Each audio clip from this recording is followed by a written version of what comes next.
Ya, Mbak, balas WA dulu. Baik, Bismillahirrahmanirrahim. Assalamualaikum warahmatullahi wabarakatuh. Direktur PBAP ya, yang diwakili oleh PLH Ibu Badia. Maaf, karena ininya klien pengawasannya semuanya sohib ya, jadi semuanya ada di hati. Kemudian Pak Dr. Ika dari BRIN, Pak panggilnya Pak Poek. Pak Poek tadi paparannya keren sekali. Kemudian Bapak Ibu sekalian, ya Bapak Ibu dari eh, Direktorat PBAP yang ada di ruangan ini maupun seluruh pejabat struktural fungsional yang hadir di ruangan ini dari UPT maupun yang hadir secara daring.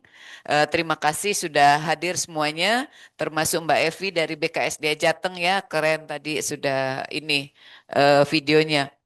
Eh, Oh, ada juga kepala balai. Ya, yang saya hormati para kepala balai juga yang hadir. Kalau nggak salah ada 53 UPT ya.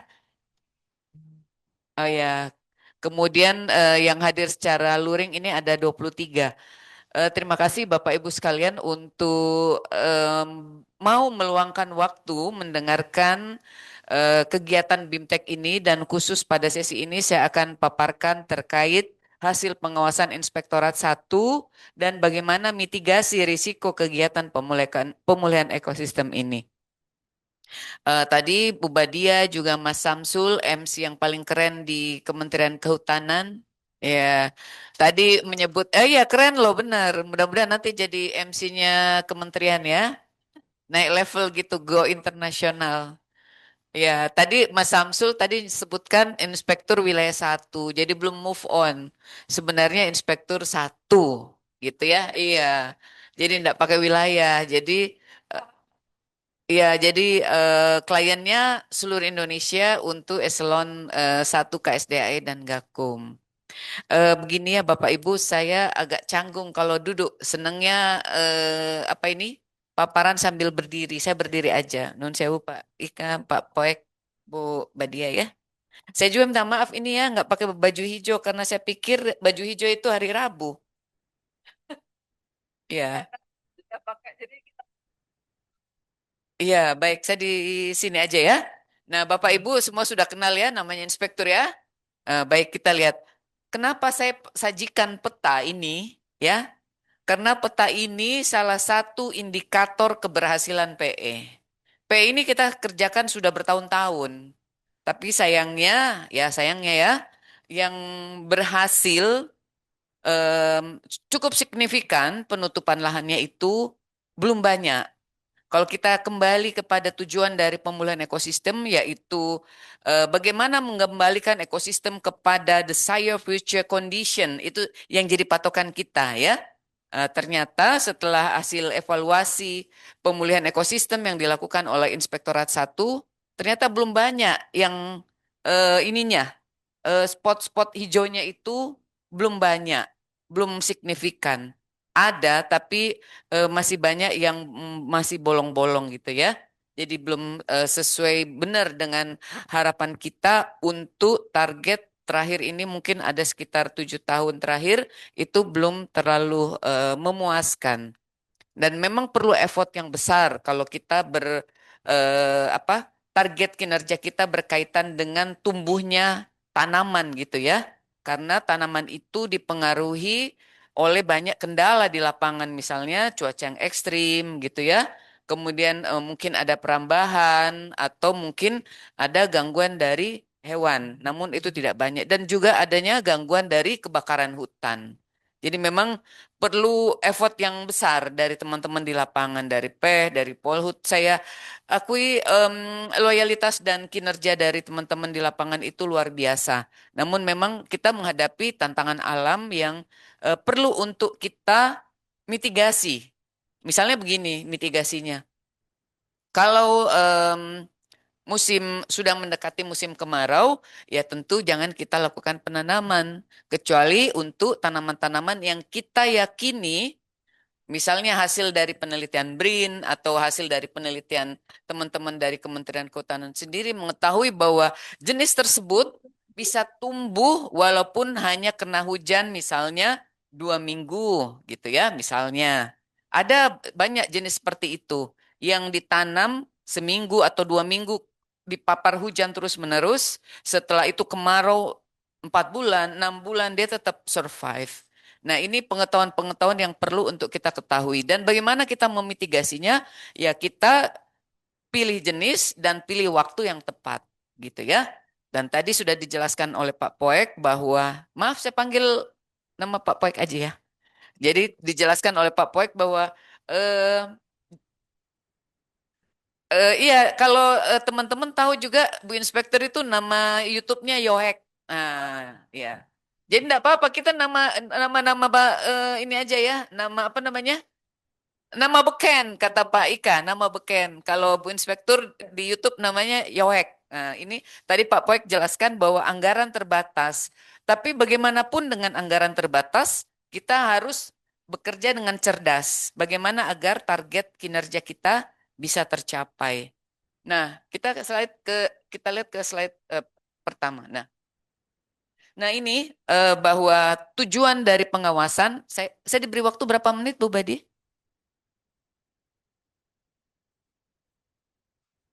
Setengah jam.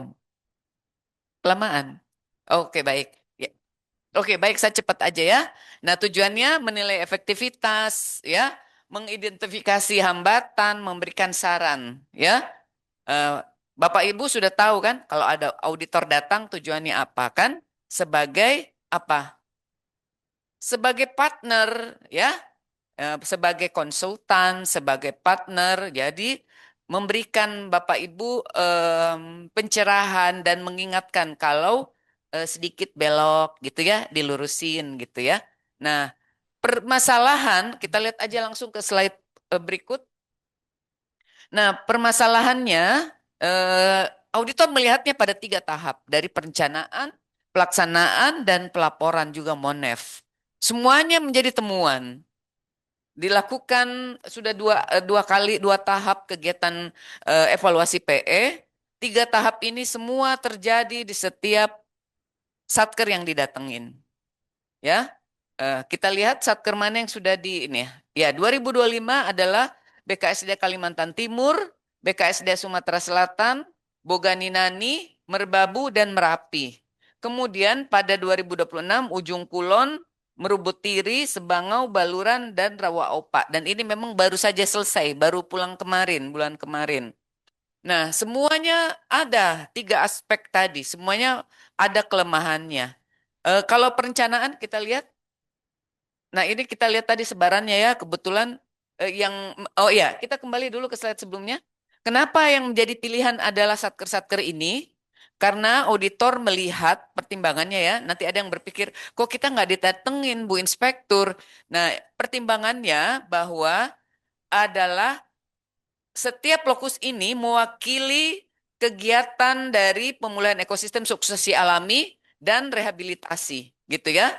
Dan ada juga yang mungkin kalau ada restorasi, tapi paling tidak harus mewakili 2 metode penanaman, 2 metode pemulihan.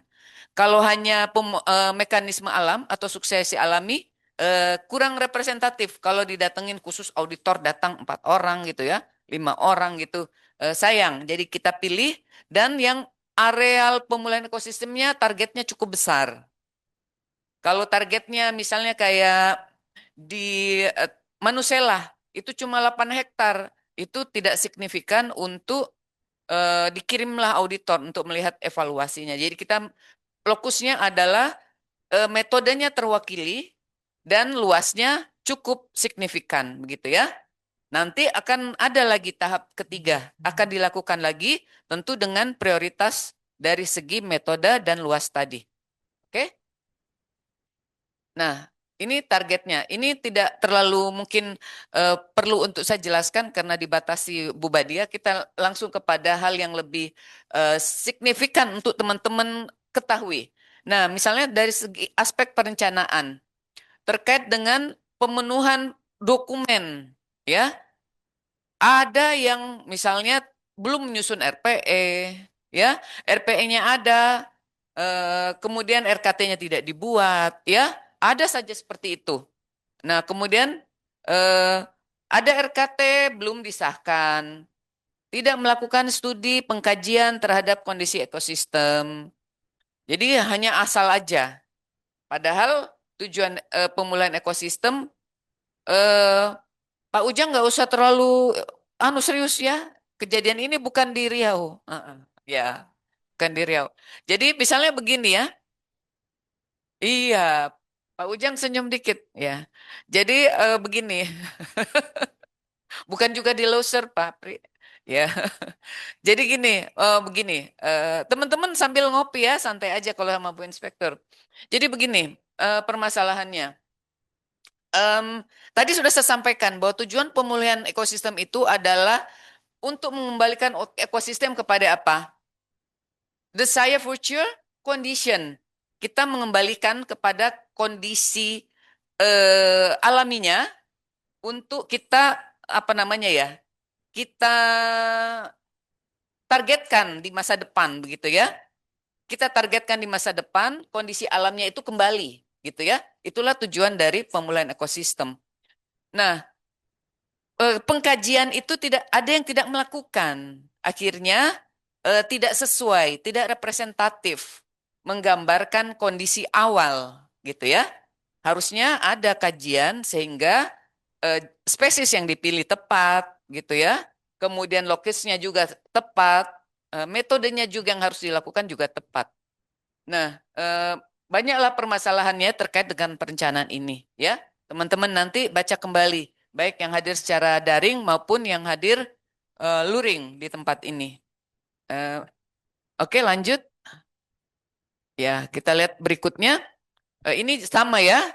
Ada sudah menyusun RKT PE tapi tidak detil gitu ya. Lokasi RPE berada di luar zona rehabilitasi. Ini paling banyak, ya. Paling banyak terkait dengan masalah zonasi ini. Nah, ini perlu untuk diseriusin ya Bu Badia terkait dengan zonasi. Pertama, alasannya misalnya begini, ada perubahan, ya, ada perubahan peruntukan misalnya, tapi belum dilakukan revisi zonasi. Nah, ada juga yang memang membuatnya tidak sesuai dengan zonasi, zonasinya tidak berubah. Tapi entah pertimbangannya apa, penanamannya misalnya di zona pemanfaatan, misalnya begitu. Contoh ya, ya. Hmm. Kemudian ada RKT tidak menyajikan tata waktu dan seterusnya. Nah, tadi saya ngobrol dengan Bu Badia bahwa nanti rencana RKT ditiadakan ya Bu ya. Nah, kalau ini tidak ditiadakan, saya kira perlu untuk teman-teman pertimbangkan bagaimana untuk mengikat setiap satker terkait dengan target kinerjanya. Kalau hanya berdasarkan KAK, bagaimana teman-teman mengalokasikan anggaran sumber daya dengan target kinerja pemulihan ekosistem dengan metode masing-masing, dengan setiap metodenya. Bagaimana kalau hanya KAK? Itu harus dipikirkan. Bagaimana agar ini betul-betul bisa tertib dilaksanakan gitu ya. Kalau mengambang hanya untuk 5 tahun, bagaimana teman-teman bekerja dan mengalokasikan anggarannya, sumber dayanya seperti apa? Kalau tidak ada rencana kerja tahunannya. Oke, kita ke slide berikutnya lagi. Terkait dengan kelembagaan.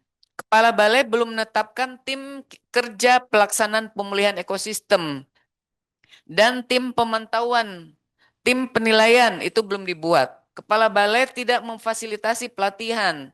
Nah, ini ya. Nah, kegiatan kalau sudah dari Direktorat BEPAP sudah melaksanakan BIMTEK, itu sudah mewakili kekurangan, mungkin karena di balai tidak ada anggaran, tidak melaksanakan pelatihan.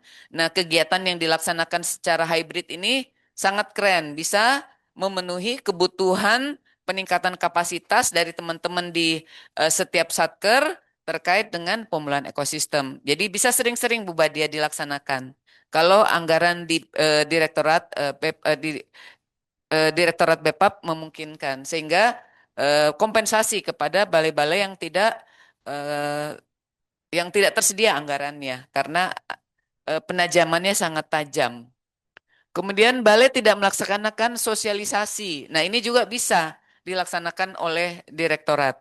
Bisa minta apa namanya? Dukungan dari auditor, dari Itjen itu bisa dilaksanakan bareng bersama Direktorat BPAP. Kemudian tim kerja penyusun RPE tidak melibatkan pihak lain dan juga masyarakat. Jadi banyak sekali masalah ini ya, masalah RPE apa masalah perencanaan dari pemulihan ekosistem ini yang ini hampir terjadi di 10 UPT tadi ya, masalah-masalah tadi ini. Ini sudah menjadi rangkuman.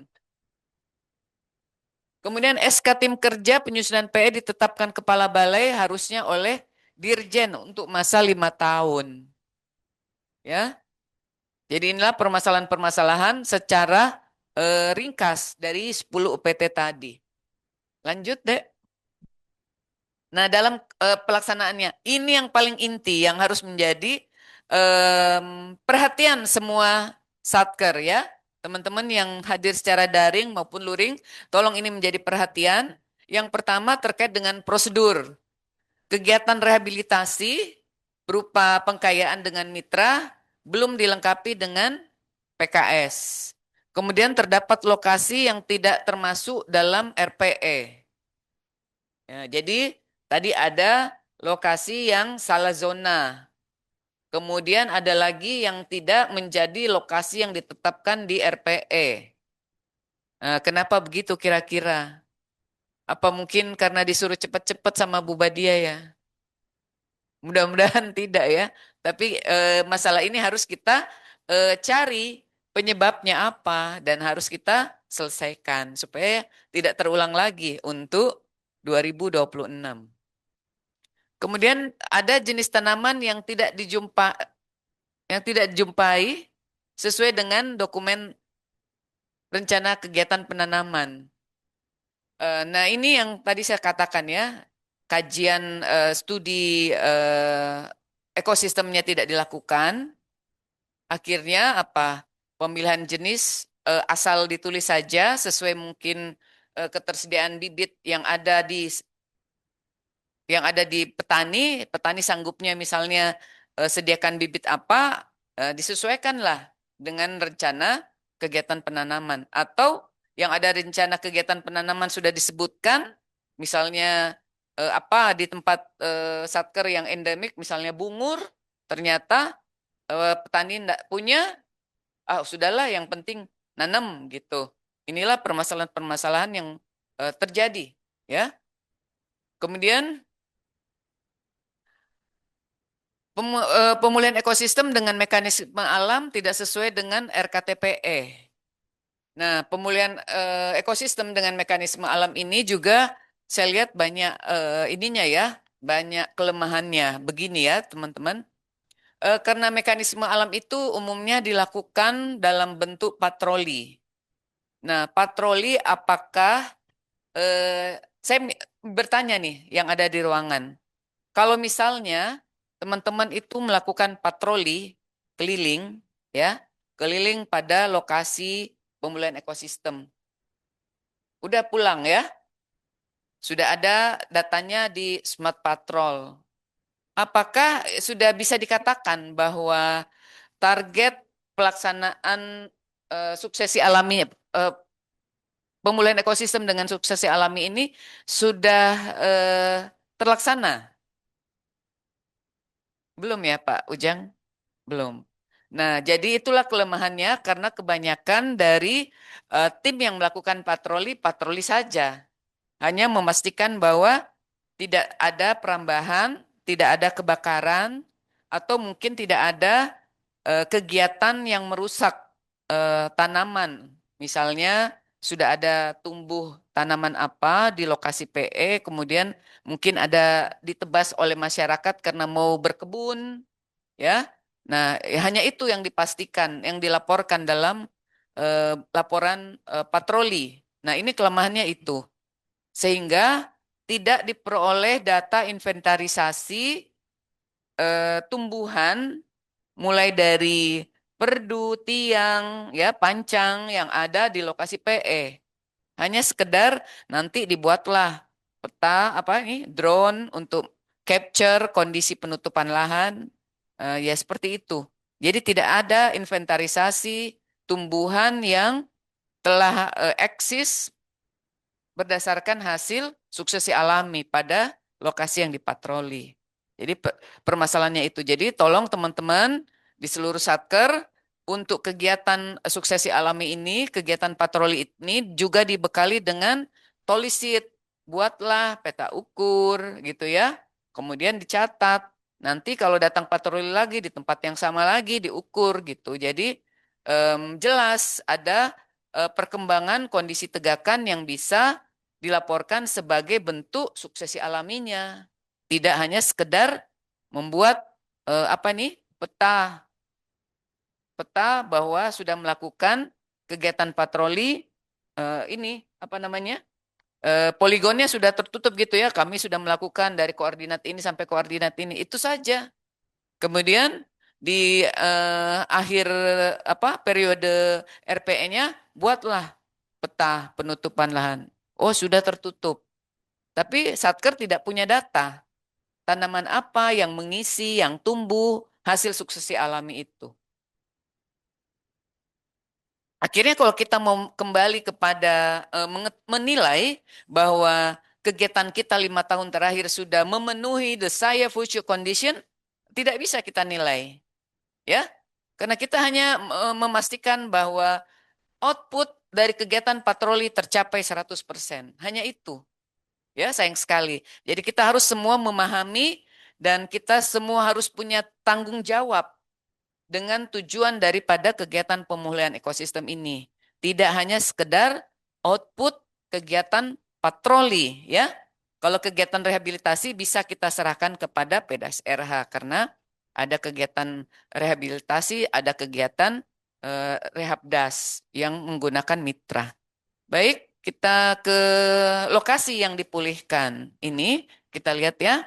Target pemulihan ekosistem tidak tercapai terkait dengan lokasi. Lokasi pemulihan berada di luar RPE. Tadi sudah saya jelaskan. Kemudian di luar zona, kemudian pemulihan ekosistem belum mengembalikan integritas ekosistem yang tadi saya sebutkan desired future condition. Itulah integritas ekosistem yang ingin kita wujudkan, ingin kita capai, ya. Kalau ini nanti menjadi program prioritas nasional, teman-teman bisa bayangkan bagaimana repotnya untuk memastikan bahwa kinerja kita yang asal-asalan di periode lalu itu harus kita wajib untuk kita perbaiki. Jadi patroli tidak asal patroli, tapi ada kegiatan inventarisasi untuk memastikan bahwa suksesi alami sudah benar-benar membentuk ekosistem yang kita harapkan. Membentuk misalnya strata-strata tajuk kalau dia sudah menjadi suatu pohon-pohon yang sudah tinggi, tegakan yang bagus gitu, yang rapat. Nah, kemudian lokasi realisasi penanaman tidak sesuai dengan lokasi indikatif. Nah, inilah permasalahan yang nampaknya apa yang dirancanakan tidak dilaksanakan sesuai dengan rencana, ya. Apa yang harus dikerjakan untuk menjadi acuan tidak dibuat juga ininya acuannya. Misalnya tadi membuat kajian terlebih dahulu. Jadi eh, kita untuk bekerja dengan baik, ya, bukan hanya pemulihan ekosistem, tapi dalam konteks pemulihan ekosistem, apa yang kita sudah rencanakan dengan baik, terutama teman-teman yang pengendali ekosistem, pasti punya apa ya, passion yang sangat dalam ikatannya dengan hutan ya. Teman-teman Polhut pasti punya ikatan kuat dengan kondisi hutan yang hari-hari ini dikunjungi ya. Pasti ada perasaan sedih ya. Kalau lihat hutannya makin rusak ya. Hutannya mungkin dirambah masyarakat. Nah, kalau kita punya rasa tanggung jawab dan kecintaan kita terhadap pemulihan ekosistem, marilah kita bekerja dengan baik. Kalau kita sudah menyusun rencana kegiatan, kita patuhi ya. Kita kerjakan sesuai dengan rencana. Karena sebenarnya tidak ada alasan bahwa em, kepala balai belum bikin pelatihan. Kami belum tahu. Teman-teman kalau belum ikut pelatihan bisa bertanya kepada auditor, ya, bisa bertanya kepada direktorat kalau masih belum tahu. Sekarang ini kan semua bisa kita lakukan secara daring. Bisa lewat WA, bisa lewat apa? DM di IG, banyak sekali platform untuk komunikasi saat ini yang tidak dibatasi untuk kegiatan konsultasi, ya. Jadi tidak ada lagi alasan bahwa kami tidak melaksanakan RPE karena tidak paham. Tidak ada itu ya. Atau tidak melaksanakan, kami melaksanakan penanaman di zona pemanfaatan karena kami kira itu zona rehabilitasi. Wah, ini Jadi dari jawaban demikian yang ya sangat, Bapak, itu yang kita untuk juga jauh dari buku sih jauh. iya. Jadi ini jawaban yang tidak pas kalau ada yang mengatakan bahwa tidak paham tentang zonasi. Ya, tidak ada itu Polhut dan P yang tidak paham zonasi. Oke? Jadi saya tidak ingin untuk nanti di periode 2026 Misalnya temuan yang Pak, sama nggak berulang nggak lagi pada saat auditor melakukan evaluasi 2027, ya. Oke, lanjut. Nah, kelemahan pelaksanaan tadi sudah saya jelaskan ya secara ini, secara detailnya teman-teman baca saja. Kemudian, nah ini tadi saya sebutkan ya untuk mekanisme alam maupun rehabilitasi.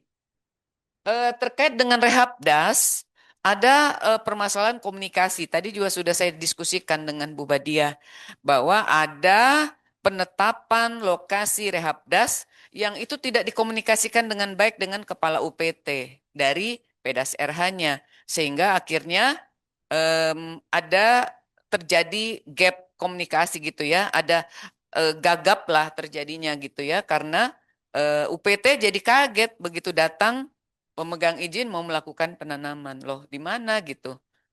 Kalau seperti ini bisa-bisa nanti lokasi yang dituju tidak sesuai. Akhirnya, sudahlah yang penting tercapai 50 hektar misalnya. Akhirnya jadi temuan lagi. Nah, Bapak Ibu bayangkan kalau misal ini menjadi audit tematik BPKRI misalnya. Ya, jangan sampai ini menjadi masalah buat Kementerian Kehutanan.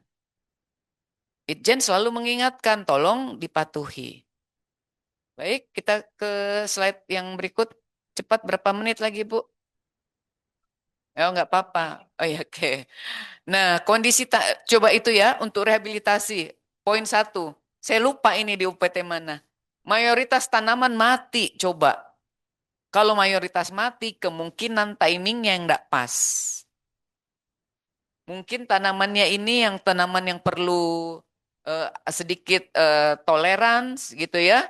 Perlu juga hujan yang terus-menerus, mungkin beberapa bulan. Ternyata ditanam menjelang musim kemarau, misalnya seperti itu. Misalnya ditanamnya di April, padahal Mei sudah mulai kemarau di tempat itu. Karena memang di Indonesia ini setiap daerah agak bervariasi ya musim penghujannya. Jadi ada memang daerah yang mati semuanya. Tapi yang menjadi pertanyaan kalau auditor eksternal, apakah memang betul-betul mati atau hanya apa? Bagaimana Pak? Hanya ajir. Jangan-jangan hanya ajir ya? Ya, jangan-jangan hanya ajir dengan lubang tanam. Tidak pernah ada bibit ditanam di situ. Nah, bisa jadi kan? Tapi mudah-mudahan tidak. Mudah-mudahan memang benar-benar mati. Jadi ada batangnya kering. Tapi kita tidak harapkan seperti ini. Nah, untuk itulah perlu kita membuat perencanaan yang baik. Jenis tanamannya kita harus tahu, habitnya seperti apa. Dia bisa tumbuh dengan kena hujan berapa lama, baru dia bisa survive. Kemudian dia bisa tumbuh nggak di tanah misalnya yang sangat poros, misalnya tanahnya itu komposisi pasirnya dominan. Ada juga tanaman yang hanya bisa untuk tumbuh di tempat yang lempungnya dominan, yang kondisi airnya terendam macam-macam ya. Setiap jenis tanaman, teman-teman PAH ini kan jago-jagonya semua, pasti tahu.